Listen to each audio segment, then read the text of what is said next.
Hey, what's up, everybody? Welcome to another edition of Wade Watches. I'm Wade, and as promised, sticking with this format as I said I would in my last video, being a man of my word, I'm back with yet another fresh out of the theater review, this time for A Quiet Place Day 1, and you know what? I gotta get out of the sun. It's hot as hell out here right now. Sorry, guys. You saw the poster, right? And if you didn't get a glimpse of it quickly enough, it's online, don't worry. But yeah, I'm gonna come into the shade here. Sorry, guys.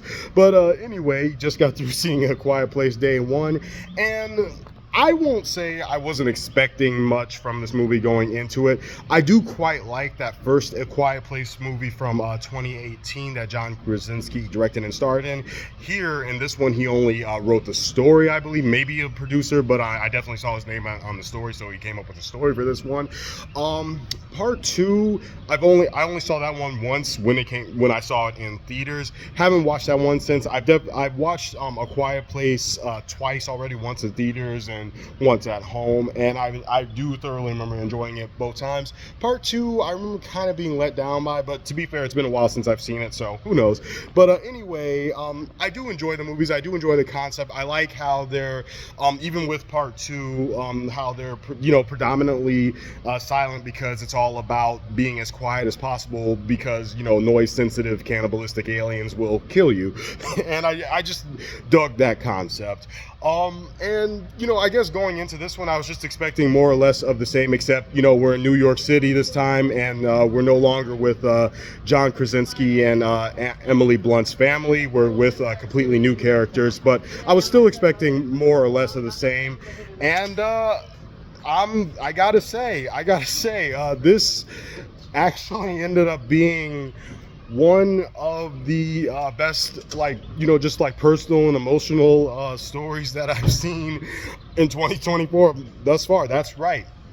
A movie in the horror franchise A Quiet Place was a thoroughly engaging, emotional watch. And as with any very emotional story, that definitely all comes back to the characters here. And I gotta say, Lupita Nyong'o and Joseph Quinn as just these New Yorkers that just so happen to meet when the shit hits the fan with this apocalypse and the aliens start dropping out of the sky.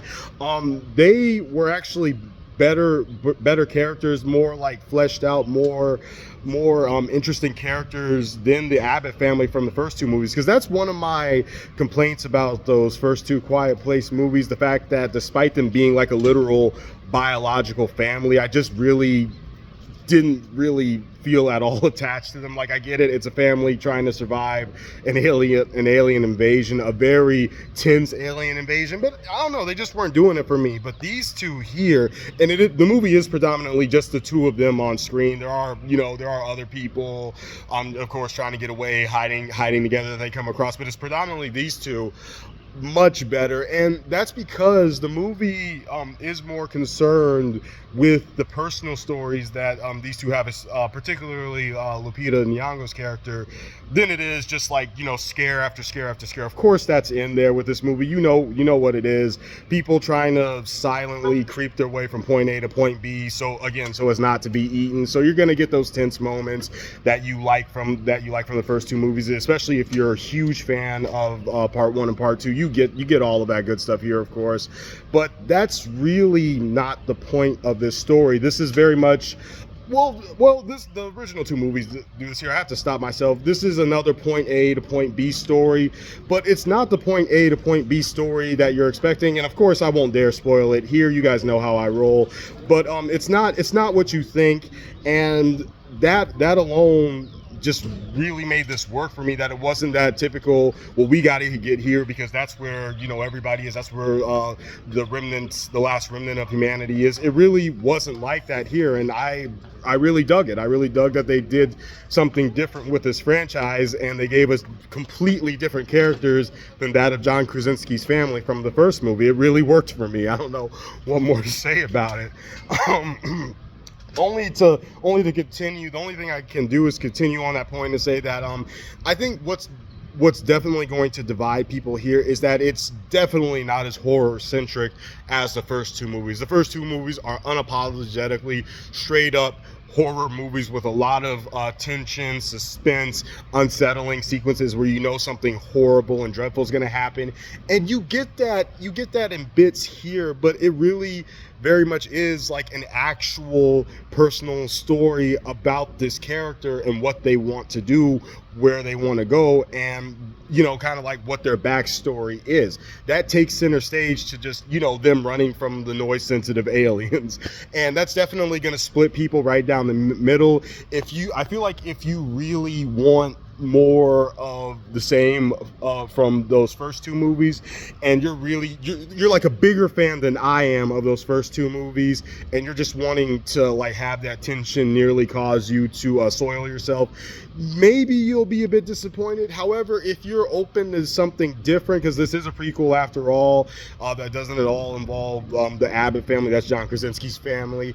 If you're open to something different, and maybe something that isn't so, if you can accept something that isn't like completely like just straight up horror focused, but still has those moments of tension and build up, I think you might like this, because I really dug this. And you know what, bringing this review to a close, I'm going to even surprise myself here, and I'm gonna give A Quiet Place Day One a perfect 10 out of 10, because honestly, standing here and thinking about it, there's nothing that I can think of that brought this movie down for me. Nothing at all. This was a thoroughly solid watch from start to finish that gave me more than I was originally hoping for from this movie. It took this franchise in a slightly different direction, but a more pleasant one nonetheless. And I don't know what to say. I enjoyed the different direction that it took. It was cool having John Krasinski, kind of be in the writer's chair and letting the similarly named Michael, I want to say Straczynski, take the director's seat and do something a bit different. And I for one thoroughly enjoyed it. So yeah, no joke, guys. This is me being deadly serious. This is one of the best movies that I've seen during 2024. Thus far, definitely one of the best horror movies I've seen this year. And once again, I really am giving A Quiet Place Day One, much to my own surprise, a perfect 10 out of 10. I thoroughly enjoyed this movie from start to finish, and to me, it's nothing less than a perfect movie. So yeah, I really loved it. But what did you guys think?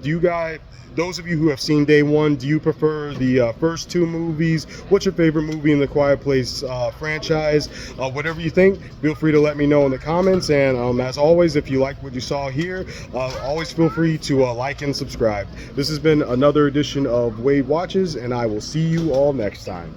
Peace.